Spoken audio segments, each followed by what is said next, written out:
I'm up for more. Imagine if the President of the United States smoked alien drugs out of a broken light bulb, killed people with the power of dubstep, and whacked enemies of freedom in the face with something called the Violator.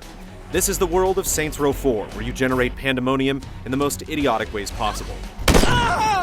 One of the biggest and most obvious changes from Saints Row the Third is the inclusion of superpowers. These powers are a result of being stuck in a Matrix-esque version of Steelport, the urban landscape from Saints Row the Third. Because you're in a digital world, anything can be hacked into it, like the ability to slam the ground so hard you send everything flying.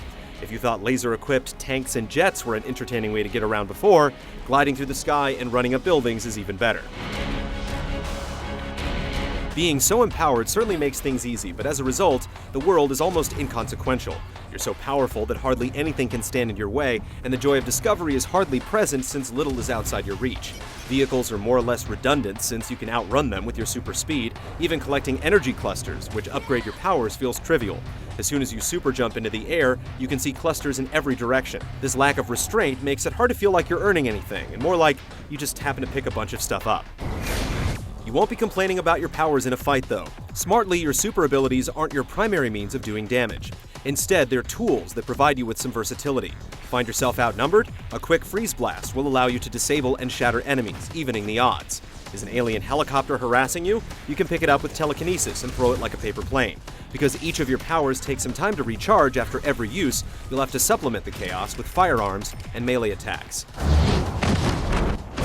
An array of unorthodox weaponry also helps keep the death dealing diverse. Swelling someone's head with the Inflato Ray until their eyes comically bulge and explode is a sadistic pleasure. And the Singularity Gun, which can fire black holes that swallow everything in close proximity, is also merciless fun. Saints Row 4 is committed to overkill. Look at us, killing everything in sight. Is this what being a sociopath feels like? Random carnage is all well and good, but despite these additions, battles lack much nuance or strategy. Enemies show little intelligence and can generally only gain the upper hand through sheer numbers. As such, the rhythm of each fight is usually picking off a few enemies, running away and recovering health, then repeating until everything is dead. Slaughtering small fry can feel monotonous, but fights against the boss-like wardens are even worse. To kill them, you must use one of your powers to disable a shield, then blast away with a weapon. The shield returns so quickly, however, that these encounters become wars of attrition rather than meaningful tests of your abilities. Co-op diminishes these issues significantly. The amount of mayhem two players can cause makes even the most aggravating fights a breeze. It's hard to get hung up on poor AI or rote boss fights when you're both equipped with rocket launchers and raining fiery death on everything around you. Saints Row 4's most consistent success comes from its nonsensical mission scenarios and characters. In Saints Row the Third, your crew rarely elevated itself beyond the butt of a joke. There was Oleg, the giant and thickly accented Russian brute, as well as Kinsey, the computer whiz with a kinky side. Many of these characters return, but thanks to the game's structure, they're more than just stereotypes. They're actually endearing. When did you start taking Kinsey seriously? Each member of the Saints is locked in a digital representation of their worst nightmare, and you have to rescue them individually.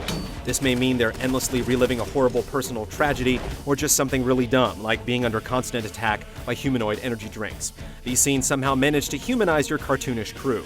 You probably won't care on a significant level, but it's enough to make blowing things up with the Saints just a touch more personal. It's murder time, fun time!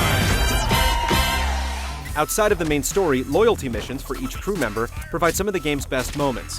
Whether it's a clever parody of a popular franchise or a lovable callback to previous games, Volition shows a commendable amount of creativity. Don't worry, I'm fully equipped to pleasure you.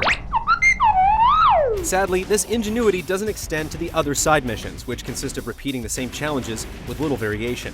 Activities like racing through the city and causing as much damage as possible within a time limit are okay at first, but quickly become dull. Some aren't even initially fun, like the annoyingly simple hacking minigame required to unlock shops. In a game that embellishes hitting people in the crotch, puzzles just don't fit. While these missions are optional, several of the best weapons are locked behind them, such as the aforementioned Inflato Ray and Singularity Gun.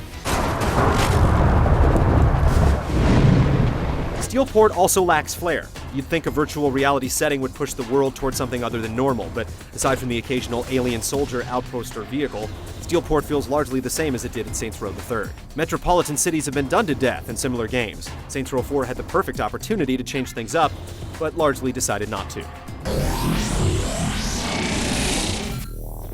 Saints Row 4's constant absurdity works, and novelty goes a long way, but there are numerous problems that humor alone can't overcome. For as crammed with stupidity as it is, the game suffers by incorporating too much.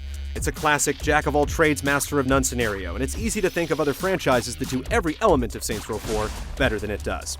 That isn't to say the game won't keep you entertained, but hopefully the next Saints outing is as refined as it is irreverent. Ah, shit. Just when things were going so well.